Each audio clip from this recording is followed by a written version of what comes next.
Tu ouvres ton appli de navigation pour rentrer chez toi. La boîte qui est derrière vient de publier, gratuitement, un modèle qui fabrique des mondes entiers, explorables en temps réel, à 16 images par seconde, et qui humilie des concurrents presque 3 fois plus gros que lui. Épisode DreamX World, l'offensive World Models d'Alibaba. Chapitre 1. Le GPS qui rêvait des mondes. Un cartographe qui se met à inventer des univers. Et si la prochaine carte n'était plus celle des routes, mais celle des mondes possibles? 15 juin 2026. Un laboratoire dépose un modèle sur Hugging Face comme il en sort des dizaines chaque jour. Sauf que ce laboratoire appartient à Amap, l'application de navigation d'Alibaba, le Google Maps chinois, des centaines de millions d'automobilistes qui réclament leur itinéraire chaque matin. Et ce qu'ils mettent en ligne n'est pas une meilleure prévision du trafic. C'est un monde. Tu tapes une phrase ou tu glisses une image et le modèle construit un décor que tu explores en direct. Pour avancer, tu pianotes sur les touches d'un clavier, exactement comme un ado sur sa console, et la rue défile, les façades pivotent sur ton passage. Tu peux lui réclamer une avenue de Shanghai sous la pluie ou un château flottant sorti d'un rêve, et il te le livre, navigable, à la première personne comme à la troisième. Puis tu fais demi-tour. Et c'est là que tout se joue. D'habitude, quand une intelligence artificielle te fait revenir sur tes pas, elle réinvente la pièce que tu viens de quitter, une porte qui a changé de place, un monde qui n'est déjà plus le tien. DreamX World, lui, retrouve la rue exactement où tu l'avais laissée. La même devanture et jusqu'à la fissure sur le trottoir. Ce modèle porte un nom de famille qui dit tout. World Model, modèle de monde. On ne lui demande pas de répondre à une question comme un robot conversationnel, mais de simuler un environnement dans lequel on peut entrer et agir. Et pour Amap, ce n'est même pas un coup d'essai. En septembre 2025, le même laboratoire avait sorti un premier modèle, Fantasy World. Il s'était hissé, selon le South China Morning Post, en tête du classement World Score, le baromètre bâti par l'équipe de Fei-Fei Li à Stanford. Une pionnière américaine de la vision par ordinateur qui sert d'arbitre et un service de cartographie chinois qui rafle la première place. Le même article décrit l'ambition maison, un Internet de l'intelligence spatiale. La question se pose alors, brutale. Qu'est-ce qu'une entreprise qui vend des itinéraires va faire d'une machine à rêver des décors ? Pourquoi mobiliser des chercheurs et des cartes graphiques par dizaines pour fabriquer des mondes qui n'existent pas ? La réponse n'est ni dans le jeu vidéo, ni dans le cinéma, même si on y reviendra. Elle est dans une bascule plus profonde qui est en train de redessiner toute la carte de l'intelligence artificielle. Chapitre 2. L'après LLM. Les machines ont appris à parler. Maintenant, on veut qu'elles comprennent l'espace. Et celui qui possède l'espace part avec une longueur d'avance. Pendant 3 ans, toute l'intelligence artificielle a tenu dans un mot. Le texte, les grands modèles de langage ont appris à écrire et à coder et le monde s'est émerveillé d'une machine qui parle. Mais parler n'est pas comprendre où l'on se trouve. Un modèle de langage ne sait pas qu'un mur est solide, ni qu'une tasse posée au bord d'une table va tomber. C'est exactement ce trou que les world models viennent combler. Au lieu de décrire le monde avec des mots, ils le simulent, image par image, avec ses volumes et sa lumière.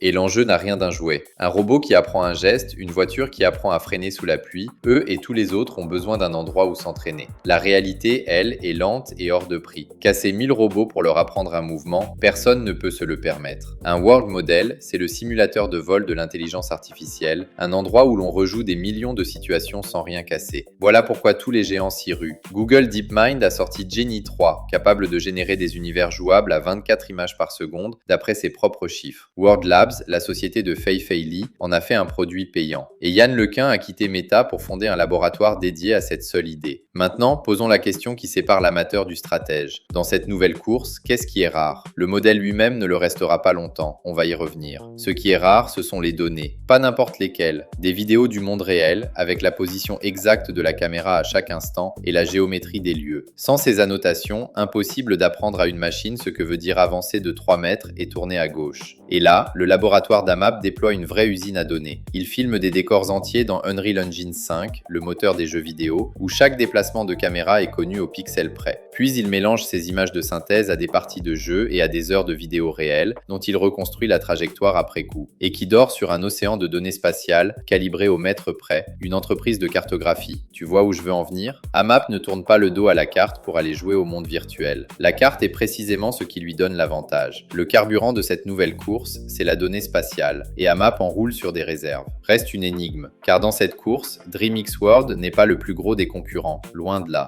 et c'est pourtant lui qui gagne. Chapitre 3. Petit mais costaud. 5 milliards de paramètres face à des géants jusqu'à 3 fois plus lourds. Sur le papier, le combat est perdu d'avance. Sur les chiffres, c'est l'inverse. Mettons les chiffres sur la table. Selon l'étude publiée sur Archive, DreamX World pèse 5 milliards de paramètres. En face, deux rivaux chinois. Celui de l'équipe Hunyuan de Tencent, 8 milliards. Et un autre, baptisé Lingbot World, 14 milliards, soit près de 3 fois la taille de DreamX. Sur le banc d'essai des chercheurs, le petit décroche un score global de 84,8 sur 100. Ses deux adversaires plafonnent autour de 80,5. Le plus léger gagne. Et quand des évaluateurs humains comparent les vidéos à l'aveugle, sans savoir laquelle vient de qui, il préfère DreamX dans près de 6 cas sur 10. David ne se contente pas de tenir tête à Goliath, il le bat au poing. Comment un poids plume met-il au tapis des poids lourds? Par 3 idées d'ingénieurs, et elles méritent qu'on s'y arrête. Commençons par le contrôle de la caméra. Pour qu'un monde réagisse quand tu bouges, le modèle doit injecter la géométrie de la caméra dans ses calculs, et c'est ruineux. L'équipe a trouvé un raccourci. Plutôt que de traiter les 18 000 fragments d'une vidéo, elle n'en garde que 4 000 pour ce calcul, plus de 4 fois moins. Résultat, moitié moins de temps d'entraînement, près d'un tiers d'inférence en moins et une qualité quasi intacte. Vient ensuite la mémoire. On l'a vu, le défi c'est de retrouver une pièce quand on y revient. La trouvaille est élégante. Au lieu de chercher l'image la plus récente, le modèle cherche celle dont le point de vue recouvre le mieux celui d'aujourd'hui. Il se souvient par la géométrie, pas par le temps. Et surtout, on l'entraîne à se méfier de sa propre mémoire. Quand l'image rappelée est abîmée, il apprend à l'ignorer et à se fier à son instinct au lieu de recopier l'erreur à l'infini. Un détail qui change tout sur la durée. Reste la vitesse. Un modèle de diffusion classique génère trop lentement pour qu'on puisse jouer avec. Par une technique de distillation, on transfère le savoir du gros modèle lent vers un élève rapide, puis on le rattrape par apprentissage par renforcement pour qu'il n'ait rien perdu en route. Au bout du compte, 16 images par seconde sur 8 cartes graphiques haut de gamme et des séquences qui tiennent jusqu'à 1 minute sans partir en vrille. Tu remarques le fil rouge? À chaque étape, le choix n'est pas la puissance brute, c'est l'efficacité. Or, un modèle plus léger coûte moins cher à faire tourner et se diffuse plus vite. Ce qui ressemble à une prouesse technique est en réalité une décision stratégique. Et cette décision prend tout son sens quand on comprend ce qu'Alibaba fait du résultat. Car le plus surprenant n'est pas que le modèle soit petit, c'est qu'il soit gratuit. Chapitre 4. L'arme open source. Donner son meilleur modèle à ses concurrents ressemble à une faute. C'est peut-être le coup le plus malin de la partie. Reprenons le fil de l'argent. DreamX World est publié sous licence libre. Les poids du modèle en MIT, le code en Apache 2. Traduction, n'importe qui peut le télécharger et l'intégrer à un produit commercial, sans payer un centime à Alibaba. À première vue, c'est absurde. Pourquoi offrir à ses rivaux le fruit de mois de recherche? Parce que ce don est une arme. Souviens-toi de notre question de départ. Dans cette course, le modèle se commoditise, c'est-à-dire qu'il devient un produit banal, sans prix, et c'est exactement l'effet recherché. Pendant que World Labs en Californie essaie de vendre l'accès à son monde virtuel, Alibaba rend le sien gratuit. Du coup, vendre un World modèle devient beaucoup plus difficile pour tout le monde. On ne casse pas le prix d'un concurrent, on fait s'effondrer la catégorie entière. Et quand le modèle ne vaut plus rien, la valeur file vers ce qui reste rare, les données spatiales qu'Amap possède déjà, et la relation client, ce milliard d'utilisateurs logés dans l'écosystème d'Alibaba à qui l'on glissera la nouveauté sans rien vendre de neuf. Le métier, lui, la navigation et la conduite autonome, devient le terrain où le modèle se branche pour de bon.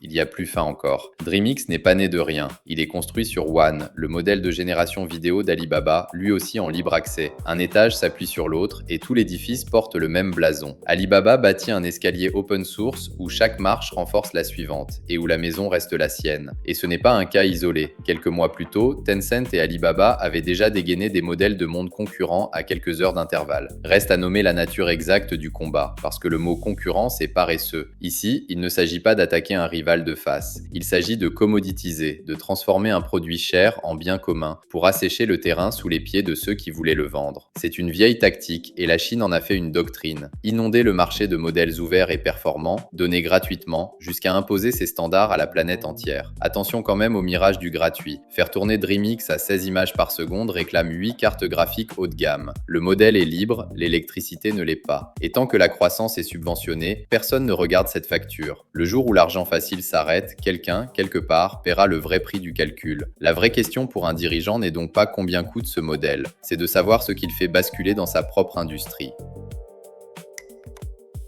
Chapitre 5. La grille du décideur.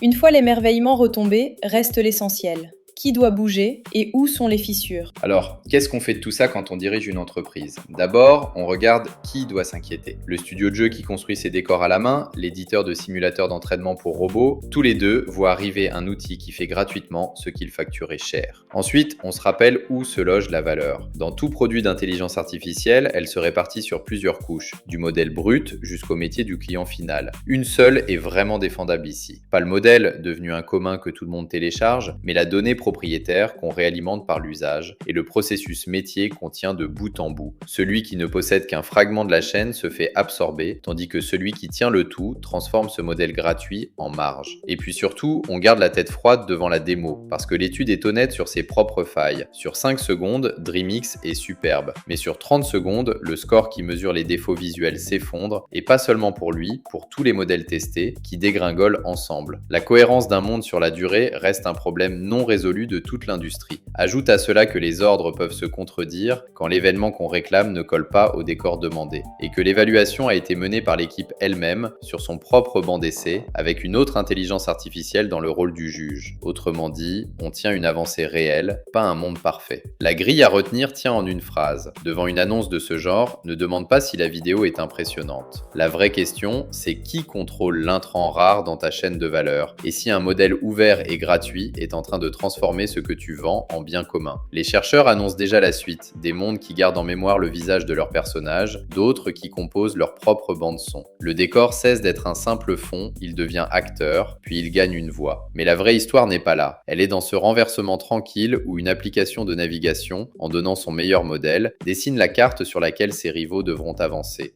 Vous écoutiez DreamX World, l'offensive World Models d'Alibaba. Merci d'avoir écouté jusqu'au bout. Si cet épisode vous a parlé, partagez-le.